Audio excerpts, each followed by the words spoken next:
Jacob Eben joins us today to talk about The Big Lebowski. Jacob is a post-production pro and longtime friend of Jeff Glazer, our show's unofficial booker and official nemesis. In fact, it's really a problem how much Jacob likes Jeff. There were positive mentions of Jeff throughout the episode. I even fall victim to it and participate at one point. For that, I can only apologize. Jacob is here to discuss a movie that he has seen even more than I have, and that's a feat in this case. He has an intriguing framework through which he views the movie, and we'll spend some time on that. There's also a lot of sound talk in this one. Don't worry, we don't go too technical, but those who enjoy watching a movie in a Dolby theater should love it. And away we go. Jacob Eben, welcome to the show. It is really good to be here. Thank you for having me. It's really wonderful to meet you. I think it was a long time coming. Yeah, absolutely. Jacob, for the audience, is a friend of my brother Jeff's, and Jeff is canonically dead to this show, yet he keeps booking us great guests anyway. So it's really a great combo that he can be dead to us and do the work of the show. Why is it? Wait, why is he dead to you? Did his episode not come out good? Because I'm No, his doing. episode came out great, but he had to cancel the first recording, and I am a very unforgiving brother. I'm forgiving with everybody else, but with him, Oh, it's a very high standard. you have no idea how many times Jeff has been late to dinner, man. He's a really hard worker. I will say, to Jeff's credit or detriment, his relationship with time is different than anyone else I've ever known. Like, he just does not have a I would clock in agree. his head that works. 2 hours and 5 minutes are the same thing to him. So, Jacob, we are here today to talk about The Big Lebowski, and I'll Uh-huh. prep the audience by knowing you have some really fun theories or kind of one overarching theory on this movie. But Yeah, first, I want to get a little bit into your perspective. Now, you are an industry professional, which many of our guests are not. We've had a few. it's questionable. But go It's on. questionable. All right, let me reframe, Jacob. You have worked in the industry. Yes. Okay. Yeah. We have Yes. I. agreement on that. How does that inform your viewing a movie? Do you feel differences with that, as compared to your pre-professional days? Oh, wow. That's an interesting question. I think kind of in the opposite direction. I don't think working in the industry informs the way I watch movies. I think the way I watch movies since childhood has informed the idea in my head that I was supposed to work in this industry. Ah, okay. Yeah. So was that an analytical brain at work very early on with movies? I mean, I guess I'm not superstitious or anything like that. I don't really believe in fate or some kind of universal power. I am Jewish and I go to shul and I pray to God or whatever you think it is. But I look back on my life of arguably just regular mediocrity.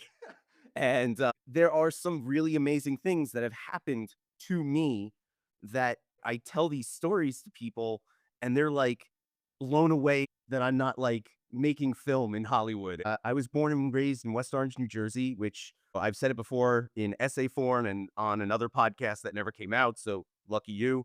West Orange, New Jersey is, little do people know, it's the birthplace of motion pictures. People think it was France with the Lumiere brothers. There's really not 100% proof of who was first, but New Jersey, West Orange is where it all happened. And Edwin Porter and Thomas Edison, they made a picture called The Great Train Robbery, which is only a few minutes long, but it is our first example of nonlinear editing. So yeah, the Lumiere brothers did that Man in the Moon movie. I'm sorry if I'm disrespecting it because it is a masterpiece.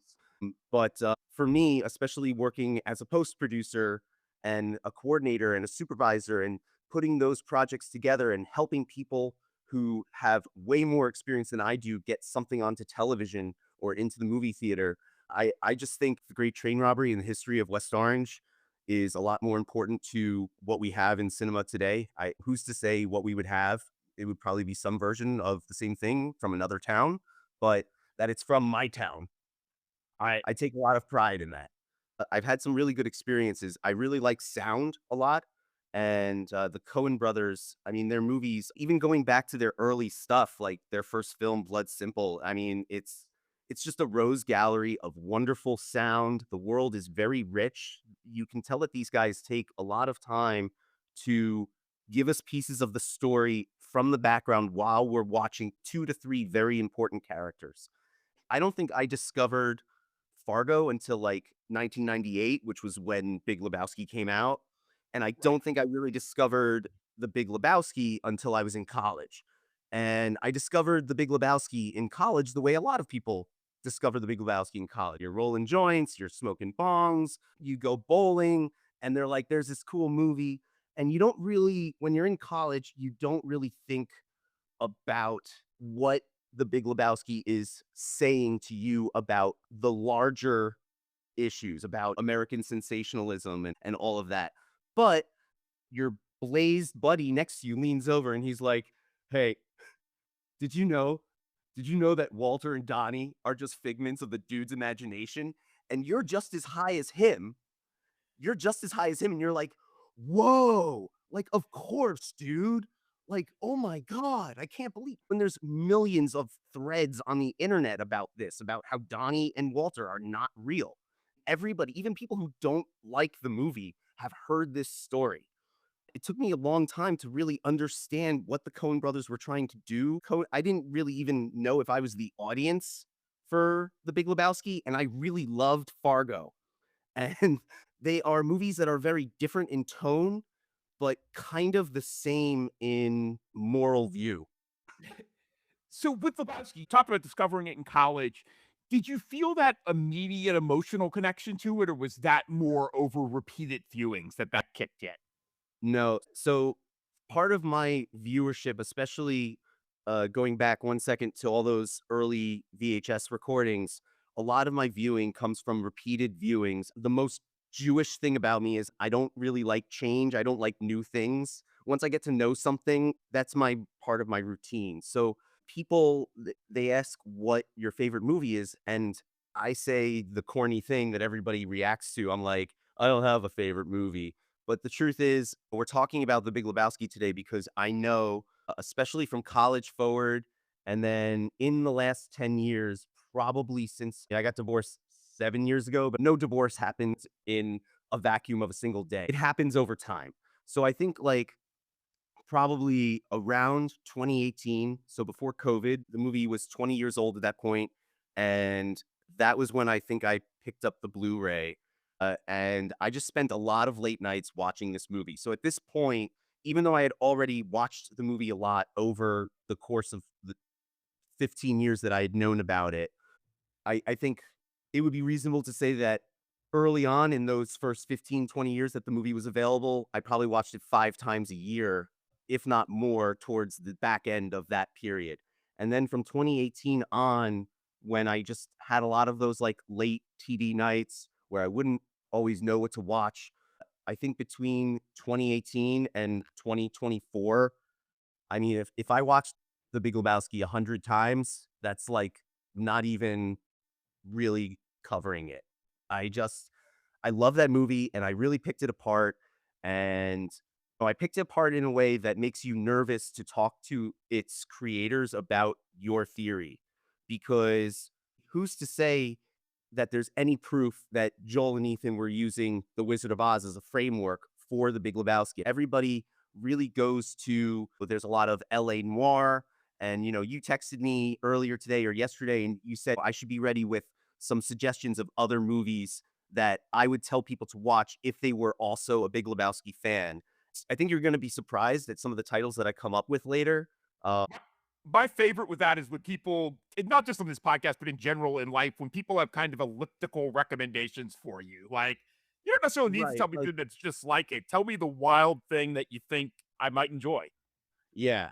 So I'm pretty sure that the only other movie I've seen as much, see, if not more, no, well, I mean, I've seen The Big Lebowski more definitely, but I think the only movie that I've seen probably with as much volume would be Michael Mann's Heat, which is another one that I saw very early on. Probably I was too young the first time I saw that movie, but then in my adult life, and if I've put that movie on once a month for the last 10 years, that's not covering it. It's actually going to be an upcoming episode with my friend Nihal. I will tell you the take that my friends think is the wildest take I have. I'm a crime movie junkie. Heat feels like it should be made for me. It doesn't work for me for whatever reason. Okay, There's a so lot of elements of Heat I love, but it just doesn't fully come together for me. it's very interesting that you said that. I'm gonna let you have your Heat episode, but just know that you're making me grin from ear to ear when you say that, because as much as I love that picture and as much as I've seen it, the reason why we're not talking about it today is not just because you have another guest coming to talk about it. It's because I feel the same way you do. Oh, interesting. Okay. But it's such a love affair. It's why do people stay in bad marriages? It's because, like, I'm not saying Heat is a bad movie. It's not. It's a great movie. But okay. I have watched it so many times wanting it to be better for me than it is.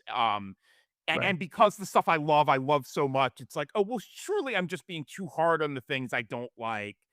And it never fully clicks for me. I don't hate the experience Correct. of watching it, but it But just doesn't fully click Michael for me. Mann is a masterful filmmaker, Oh, and Thief is probably a top 10 movie for me all time. right, Like and I love Man. there are reasons the choices that he made, there are very, very specific reasons for it, and I'm sure you're gonna get into it. The point I'm really trying to make is that I have seen The Big Lebowski more, and The Big Lebowski, it does get into the absurdism and the comedy, but at its core, it's just another crime movie. And we really deal with the subversion of America and sort of the the idea that we set up this thing that is so good that we got fat off of it, and now we're just trying to live, and it's not working because we're not sustaining. Bunny Lebowski is not just this cute little runaway. She's kind of this really wonderful metaphor for a generation of Americans that were given everything and thought they had nothing. Why don't we pause for 1 second, Jake? You mentioned Wizard of Oz, but why don't we can we step back 1 second and you kind of give your overarching, I don't know if you think theory is too ground a word, but your overarching kind of framework here, and then we Sure. you start to get into some of those details? So sure. So for me, after all of these years, probably in the last 10 years of watching this movie and watching it a lot, and also living in Pasadena, which is where the big Lebowski, Jeffrey Lebowski, lives, and just sort of living my own life and dealing with fatherhood and dealing with certain different levels of failure that I don't want to be a downer, but working in the television and film industry, it is very, very challenging and very hard. And no matter how hard you work or how good your jobs are, it's not very rewarding. But I love it. And it's the same thing. I love it the way I love Heat, which is a movie that doesn't necessarily always come together for us. And you can't leave the thing that you love. So to me, after seeing The Big Lebowski 100, 200 times, like I don't know how many times I've seen it, but it's a lot, and really getting upset by this sort of Reddit style, I guess, this sort of culture of people who really think that Donnie and Walter are just figments of the dude's imagination. And that's, to me, I don't know. I'm sick of hearing it. And if you really watch the movie, what you really have is you have this very clear, very metaphorical Wizard of Oz framework. And it's not following the plot of The Wizard of Oz. It's not a Wizard of Oz remake. If you think back to The Wizard of Oz, at the end, it's all in Dorothy's head, right? The wizard leaves on the balloon. She clicks her ruby heels together and goes home.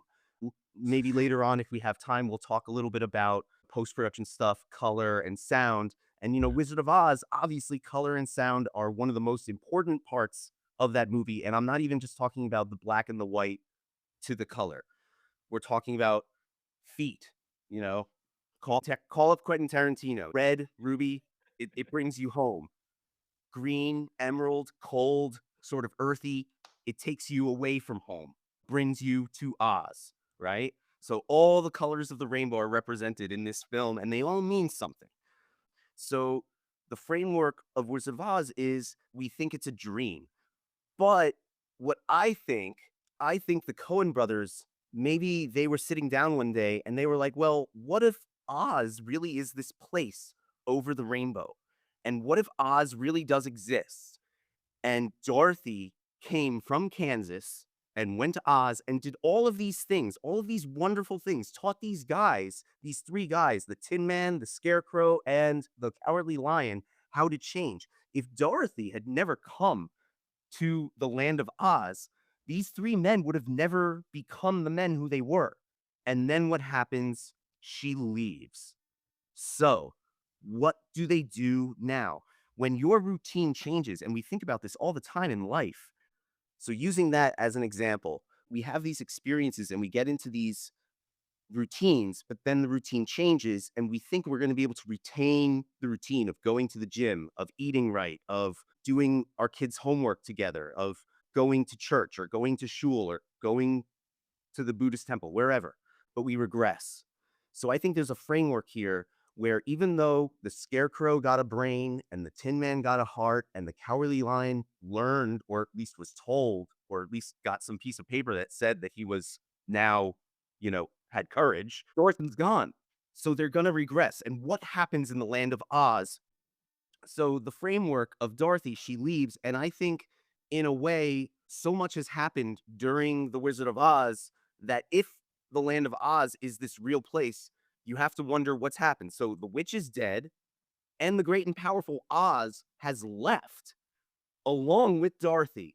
So the only person left there is Glinda, and Glinda is not she's not like a dictator. She's an artist. She's like a chill girl. And so she's not a leader. So somebody's got to rise up. And to me, after seeing this movie so much, I just once I saw it, I couldn't unsee it. And I think the Coen brothers are honestly following a framework of a post Dorothy Oz, and I think it's sort of like this void over the rainbow that has several Dorothys that come through there year after year or week after week, or maybe nothing happens until Bunny Lebowski shows up. And who is Bunny Lebowski? Well, Bunny Lebowski is a Dorothy. Her real name is Dawn Knutson, and she's from, wait for it, Kansas, and she has run away from home. She has felt trapped by her farmhouse lifestyle, and she wants to go Oh to God! And now I'm thinking of the picture, which is always hilarious, right? The photo of we think it'll make her want to come home, but now in right. this context, like even more so. I'm loving that. Now, the entire progression of the original picture, The Wizard of Oz, was all represented through warm colors that lead Dorothy towards home. Even the Emerald City, which is not a warm color, she's following the yellow brick road into Emerald City. She's not going to stay there. She's going there so that she can figure out how to leave. But Bunny, Bunny's a different story. Bunny comes to there's a reason why they call Pasadena the Emerald City. It's really right there when you drive in. It's a wonderful place that is like this beacon of hope that sits on the crest of like the biggest, most spread out, most confusing city in America, Los Angeles. And in this little hamlet of Pasadena, the Emerald City. But when we meet Bunny Lebowski, what is she doing? She's not trying to figure out how to go home. She's trying to figure out how to stay. And the minute we see her feet, we know that she's going to stay because what color is she painting her nails? Emerald green. Okay. So now to me, when I locked this into my head, and when the dude and Bunny meet for the first time, now that I think about it, maybe there haven't been a lot of Dorothys. Maybe she's the first Dorothy since the original Dorothy. And the Tin Man, I think the Scarecrow is the one who first meets Dorothy in The Wizard of Yes. Oz. But now the dude who for me is the Tin Man, he's the heart of the story. And his rug is his heart. It ties the room together. And one of the reasons why I love this movie is because this movie is a tapestry of so many things that basically is in and of itself a rug that ties my entire room together cinematically. Like that's the metaphor for the way I watch movies. And so you have these three guys. Now we're going to go to the beginning. And we live in this world, this sensational, sort of overpopulated, over fattened America. And you have this one guy who has kind of served his purpose. And when you go to the end of the movie, when the dude is hooking up with Maud and making a baby, he kind of tells her about his background. He's had some adventures, but his adventures are over. And now he's just kind of like living off of the vibe. And he doesn't really care about all the big things in the world. And this is, for me, an examination of his amount of power. He's somebody who has a lot of knowledge and a lot of capability, and he knows right from wrong, and he's smarter than a lot of the people who he talks to, but he's kind of powerless because he has no money and he has no station, and he knows it. So instead of fighting the way we fight to sort of have careers in this industry, I think the dude is like this guy who's just sort of done fighting, and he just wants to be able to bowl his bowl and lay on his rug and listen to his music and drive his Studebaker and whatever. One thing I had in my notes today on this watch was that in the dude, Bridges created an icon that it feels like America needed at that time, or at least within a few Sure. years of its release. And very much for the reasons you're saying. The ungenerous reading would be he's a loser, but a big He's part of what not. you're saying is exactly that. He's had his experiences and he's pretty content with his lot in life now. He may not be succeeding by the world's metrics, Right. but he has his frustrations, but he's pretty content. Yeah. So instead of Donnie and Walter being these two guys who exist only in the dude's head, so which I think is a theory that is just bullshit. Once you really start examining the picture, you have to look at who Walter is, and you're like, "Oh my god, he's always talking about Nam. He's always talking about what he experienced, and I don't think he experienced it at all. I think his Nam story is the thing that is in his head." And being a guy myself who's gone through divorce and all of this stuff and the trauma of losing the home that you put together with a family, losing your sort of regularity with your children, there's a lot that I relate to with Walter. And then Donnie is like this child. I mean, Walter says it in the opening. He says, "Donnie, you're like a child walking late into a movie and asking what's happening." And the beginning of that movie is so masterful because we start right where The Wizard of Oz ends for the Tin Man, because his heart, which he just got, is now stolen. In the beginning, his rug is just peed on, but that is, in a way, that's also stealing the rug. Because what Maud does, as we find out later, that's not stealing the rug. That's taking her mother's rug back. Okay. So Will pees on the dude's rug. And once I got on to the idea that Dawn Knutson was a new Dorothy and the dude, Walter, and Donnie were the Tin Man, the Scarecrow, and the Cowardly Lion, the more and more I watched the movie over the last now, I guess, 5, 10 years, really concentrated, just as an aside, ending up working with a guy for 3 television shows straight who spent his early career with the Coen brothers working on movies like Raising Arizona, Fargo, The Big Lebowski. He worked on No Country for Old Men and Oh Brother, Where Art Thou? Like, he was with the Coens for 20 years. And I was working with this guy.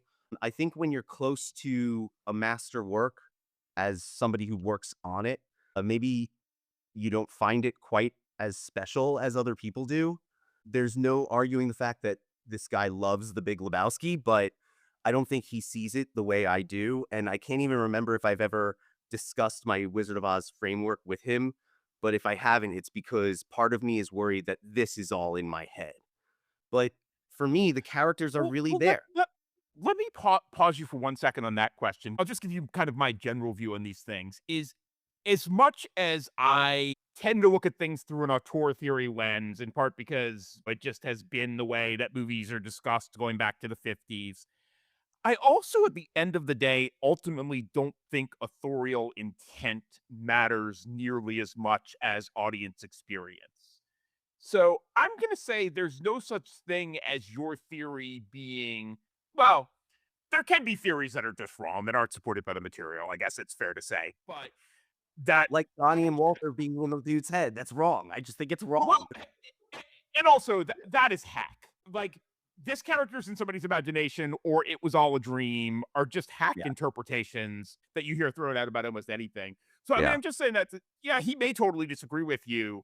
In whether it was conscious or not by them, that still wouldn't mean your read's wrong or that there's not a lot of validity or just a lot to be gained from the lens.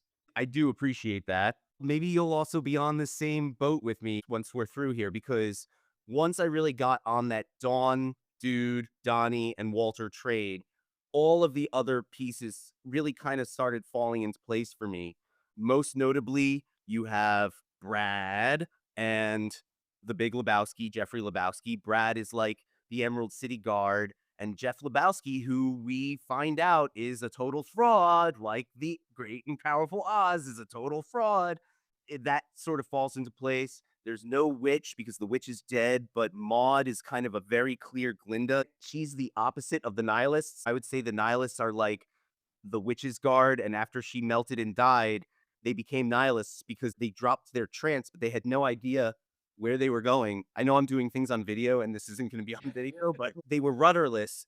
Bunny even tells the dude very early on, and then they say it themselves, "We care about nothing, Lebowski. We don't care." To me, Knox Harrington, the video artist, he has to be like the lead monkey who after the witch died, he defects and goes over to Glinda.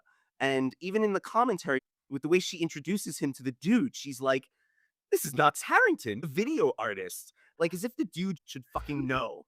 And, the dude doesn't know because the dude doesn't care. And the only reason the dude cares about anything is because he was brought into this. Just the way Dorothy selfishly brings him into his first journey. He really has no reason to protect Dorothy. And I think the dude, Donnie and Walter, if Walter and Donnie are less aware of it, I think the dude is kind of upset that Dorothy left. He knew that that whole journey was originally part of getting her home, and he knew that he was just going with her so that he could get his heart, but then she leaves. And so now here's another one, and he's like, "Oh, this fucking C word." I think the dude is just fed up. If he's gonna live in this world, in this layered world, and not futz with anybody, then he expects to not be futzed with. And there's like a reverse of this. Like I tell Jeff this about our careers all the time. I'm just like, for me, even coming from West Orange and having these big dreams of making movies and television shows, I never had any grand designs or assurances in my head or my heart that I was going to do, that I was really going to be famous or successful. I just wanted to work. My love of the cinema, it felt like it should have been enough for me to get jobs that I could at least pay my bills, keep a roof over my head, have a family, that kind of a thing. And one of the reasons why I think I relate to the Big Lebowski right now so much as an adult is because of the end, when everything is kind of settled and the dude is back to his abiding, and we see the stranger again, the drifter. And I was having a talk with a buddy of mine last night, and he likes my Wizard of Oz framework theory too. But when I told him, like, "Oh, maybe the stranger is like the original Oz coming back to sort of like look at what's happened to his land."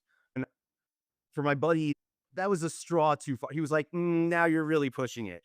Like, he liked the framework until I did that. And I'm kind of with it. I think when you come up with a theory about a movie, it's just like making a movie yourself. If you're going to share it with people, you have to be open to their critiques. Interestingly, Jacob, that's actually one of the parts as I read through your stuff that rang the strongest for me. Because I was thinking about how the quote unquote real Oz in the original is this peddler, right? He's a traveling man. And and in part because Sam Elliott, while indispensable here, does not stand up to literal scrutiny. Now, I think part of the beauty of this movie is it doesn't have to be about literal scrutiny. Whether we take it in the Oz framework or not, him being a magical presence is pretty clear. And so Yeah. I love within your framework the idea that this is something that the original Oz, that peddler, the troubadour. I would say the thing that is most notable to me from the picture is that when Dorothy wakes up at the end, the farmhands, who are the Cowardly Lion, the Tin Man, and the Scarecrow, they don't know that they were those people. They don't feel it. They don't know it.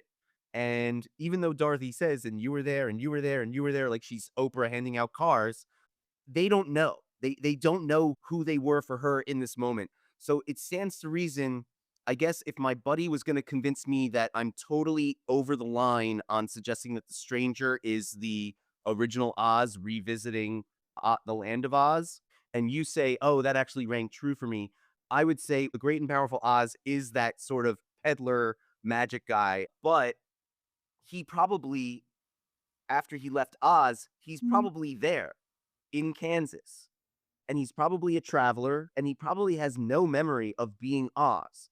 So I guess in real time now, I will say if the stranger in the Big Lebowski is not just the original Oz, but the version of the original Oz that came from Kansas and found this new sort of advanced return, and he has no idea that he was Oz. And that's like kind of a can of worms that I didn't really plan to open on this podcast, but I do think that that is the one really big stretch of mine, making him the original Oz.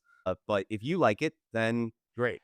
So more than agreeing or disagreeing, and this is not about this theory in particular, Jake, this is just kind of where I tend to look at life, is I think of things as lenses a lot. Yeah. So like I love this as a lens. And so within that lens, the idea of this traveling Professor Marvel, who's kind of got a wink about him. Hey, if we accept this overall framework, it makes a lot of sense to me that the actual, I put that somewhat in quotes because, of course, even in The Wizard of Oz, the actual wizard isn't quite what he appears, Yeah. but it makes sense that Now, he'd be checking in on his domain.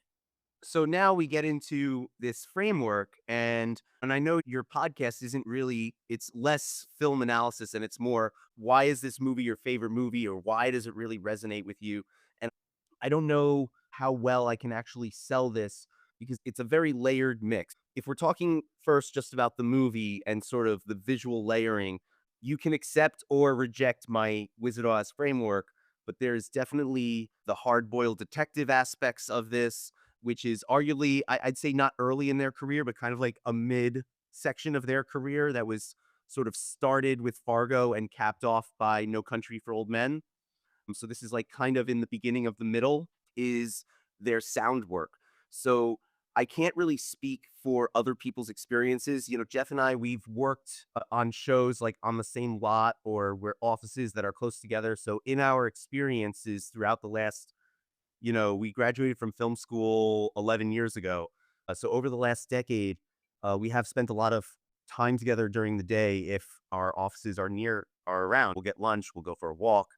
And I still can't really speak to what his experience is as an assistant editor and now as an editor. I know what and I say my very liberally because there's no ownership here.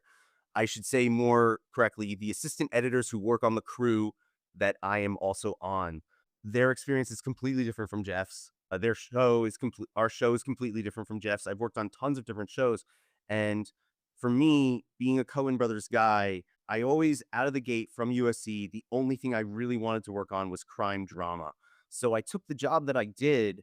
I can't really speak to what other coordinators have done with their jobs or what a supervisor does. And Jeff has been a really good friend to me in terms of the talks that we've had on the nuances of our industry, because it is a really tough ocean to navigate. And one of the reasons why I stayed a coordinator for so long was because I didn't want to be a coordinator the way some people get stuck as an AE on this type of show or that type of show. I didn't want to be a coordinator on a Netflix kids and family sitcom. And I've met a lot of actors in post production. My experience, it's pretty binary. You're either a picture person or a sound person. And being a Coen Brothers guy, they're very big on editing. They obviously do their own editing. Roderick James, they're very meticulous with picture, but the sound is so important. Once I got into crime drama and I was working on these shows where the sound really mattered, the sound on Curb Your Enthusiasm is like just collected there in the scene. Like we don't even have time to do full mixes and stuff like that. But the ironic thing is, I had to mark the average episode, I had to mark for like over 250 VFX shots that were really just cosmetic shots. 250 VFX shots on Curb Your Enthusiasm. Like, what? So these crime dramas, the sound is really important. And the thing I love most about sound is that I know sight is also olfactory. And I know that in the history of cinema, we had that thing called smell-o-vision at some point, which I can't even imagine Yes. that being a thing. But sound is, I think, a more important olfactory element to cinema even than the visual because when you're editing, and I'm not an editor, but I do have Avid and I cut videos and I'm not doing scripted television shows, but I cut videos and I know little tricks that I learned in film school.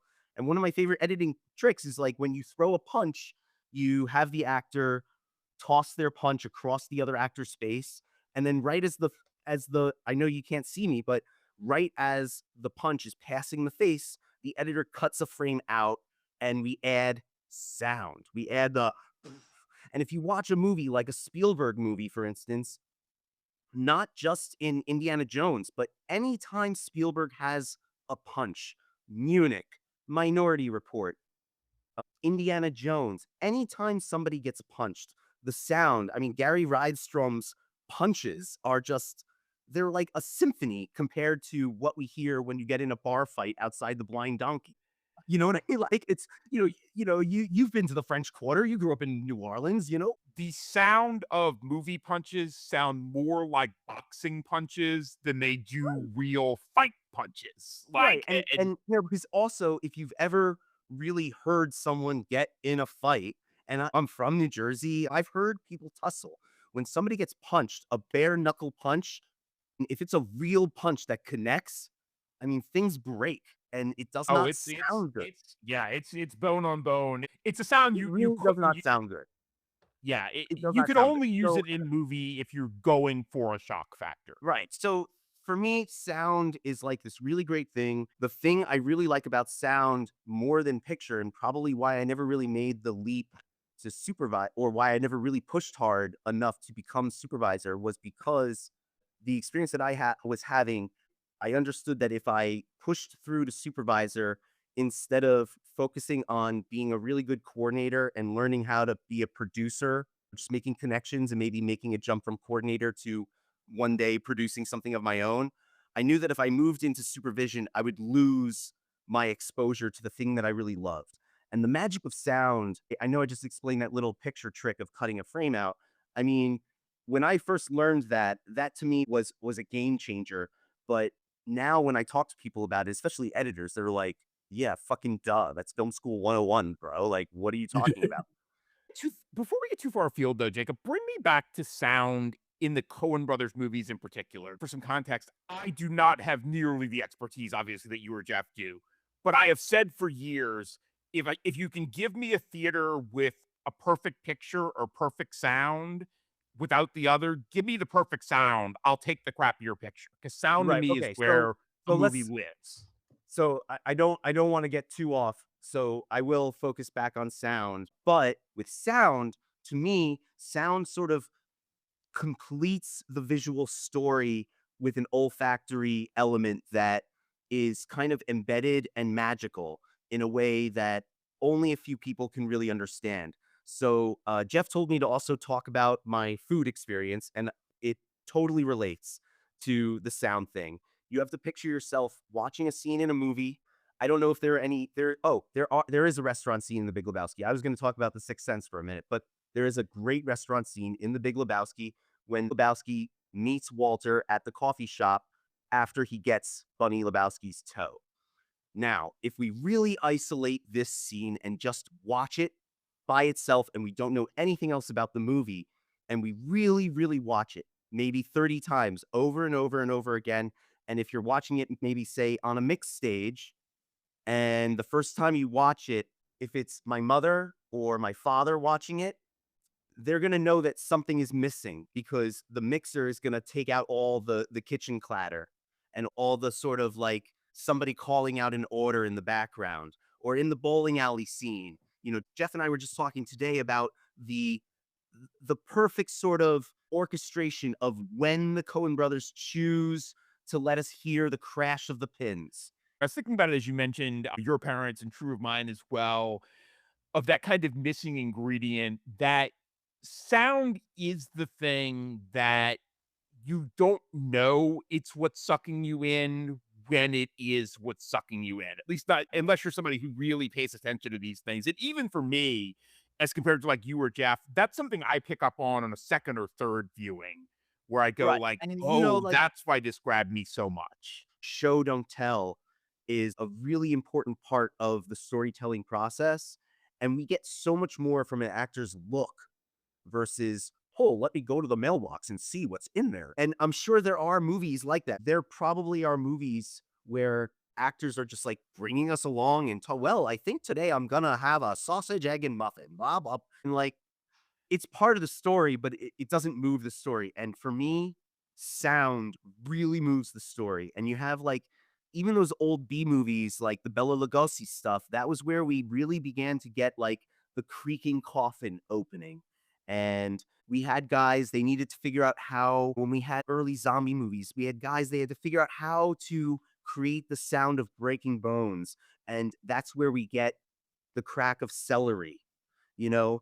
And this is all like sort of the magic of Foley that I myself am not the artist who creates these sounds, but I think it's important for someone who works in my capacity for these television shows and for these films to hire people like me who care about this process and who care about the people who practice creating this process. And it's kind of like a sad story that I'm not working on a television show right now because I don't think people in this town, especially people who work at my level, I think they're always trying to figure out how to get to the next thing. And me, I'm just sort of a guy like the dude who wants to kind of abide. Let's talk Rex. For people who like this movie and maybe for people who are intrigued on your framework for it, what are some movies you'd recommend? Okay, so I wouldn't recommend in going to a framework movie necessarily because everybody's seen The Wizard of Oz, and you can see a bunch of other movies that are like The Wizard of Oz, but they don't really hold up. And I talk about movies like like Labyrinth with Jennifer Connelly. I just watched that movie very recently with my children. It does not hold up. It's not an easy movie to watch. So I don't really think about it in terms of framework. I think about it in terms of the tone and what we're really seeing in the movie. So when we're discussing the movie, the reason why I love it and why it moves me, obviously we talk about things like sound and the framework. But if I'm going to like send people on sort of a cinematic journey where they're going to watch movies either before or after watching The Big Lebowski, I would mostly look at it like I'm giving you a watch list that The Big Lebowski is going to be on. But those movies at face value, you're going to be like, what? Like, you want me to watch The Big Lebowski and LA Confidential? I don't understand. But the thing is, both of those movies, which came out around the same time, I think within a year of each other, they are master examples of the sort of LA underbelly of crime and how we communicate with cops and bad people. And it's so my list kind of starts there. LA Confidential, it really was the pinnacle of 1990s American cinema.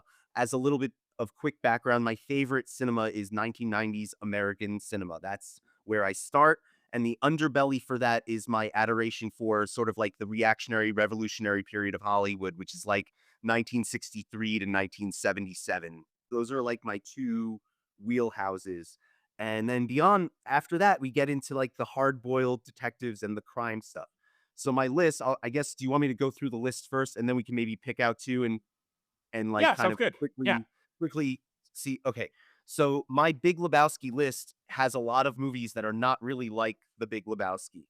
It's but they are crime movies. So it's L.A. Confidential, it's Killing Them Softly. So now we get into like some Jeff Bridges work because if you're going to study somebody's best movie, you've got to also study their other performances because their other performances, if you really watch them enough, play into it. So now I have Hell or High Water, which is one of my favorite crime movies of the last 5 or 10 years. And then Incredible we flick. step back a little bit. Blown Away is a great sort of cat and mouse thriller. Jeff Bridges, Tommy Lee Jones, both of them have at this point worked with the Coens and they're master actors. And then a movie that I recently revisited that I thought I hated that really is unbelievable and it says a lot of the same things that about America that Lebowski says Arlington Road. Arlington Road is this unbelievable Rubicon of craziness that if you just watch it twice, like you're just gonna see things that are really crazy. And then you don't have to watch K-Pax. That's the Jeff Bridges that we don't have to go to. And then I just like to say, although I haven't really had a lot of experience with them, there are a lot of sort of older noir movies that The Big Lebowski definitely borrows from. I can't verify it specifically because I've never seen the full movie, but like The Big Sleep is a big sort of That's the reference first one I was point. going to say. I love The Big Sleep, and yes, You it know, is I really definitely like, borrowing from that. I really love Sunset Boulevard. That is an older picture that I've seen maybe 2 or 3 times, and I really love it. When you have as many movies on the list that you return to more often than others, it's really hard to, like, kind of sit down this day and age and, like, be like, "Oh, I'm gonna watch The Third Man finally." Like, no, I'm not. Like, yeah. All right, man. Well, this has been great. Thank you so much. Thank you. I really had a great time, and I can't wait to do it again. I hope this episode comes out really good so that your show can go viral and people can learn a bunch of stuff about sound and about my love of movies, and then maybe I'll get hired. There we go. I like it. Winners all around. That's it for this one, folks. I'm Brad Glazer. I host, produce, and edit the show. Thanks go out to the Brain Trust, especially Jeff Glazer. Boy, I'm tired of saying that name. You want a toe? Julia Mott can get you a toe by 3 o'clock this afternoon, with nail polish.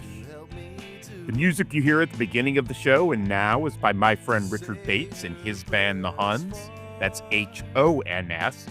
You can find The Huns music on Bandcamp. This coming Sunday, Wes McNeely joins us to talk about a movie that just got a mention at the end of this episode, The Third Man. I was over the moon when Wes suggested this one. On a given day, this could be my favorite flick. Wes brings an interesting perspective on the film from his professional life as an epidemiologist, along with an abiding love for the movie. Please follow, rate, review, subscribe, tell your friends, all the things. Those reviews in particular, no matter how long or short, really help us reach more people. You can follow us on Instagram at Your Favorite Flick, on Letterboxd at Favorite Flick, or shoot us an email at yourfavoriteflick@gmail.com. Huns, take us out.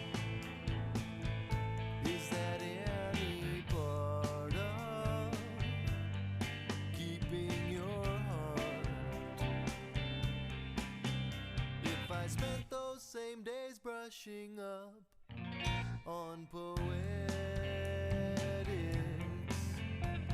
That's 14 times 365 inflection.